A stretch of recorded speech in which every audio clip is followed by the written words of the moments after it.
Giuseppe Cherubini, Regione Veneto. La Regione Veneto, in ottica FEAMPA, ha dato delle indicazioni dell'esperienza che ha appunto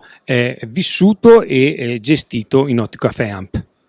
Sì, esattamente, siamo in un momento particolare, molto delicato e molto impegnativo. Stiamo chiudendo la programmazione FEAMP e quindi siamo impegnati da qui al 31 dicembre 2023 a liquidare e a spendere nel migliore dei modi tutte le risorse che ci sono state assegnate. Nello stesso tempo, nello stesso periodo, dobbiamo programmare e avviare la programmazione FEAMPA 2021-2027. Quindi è un momento impegnativo, però quello che vogliamo fare noi è fare tesoro dell'esperienza degli ultimi 5 anni per poter gestire al meglio insieme alle imprese la programmazione e l'utilizzo dei fondi che l'Europa ci assegna per lo sviluppo del settore.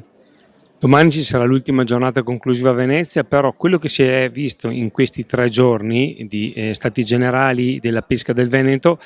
è la grande attenzione, la grande voglia di fare squadra per arrivare a poi degli obiettivi e a dei risultati che potranno dare a tutto il comparto un futuro sicuramente più roseo, più ottimistico. Esattamente, siamo molto felici di questo, direi che l'obiettivo che ha voluto l'assessore Corazzari è stato centrato e vogliamo dare la sensazione che i problemi si affrontano insieme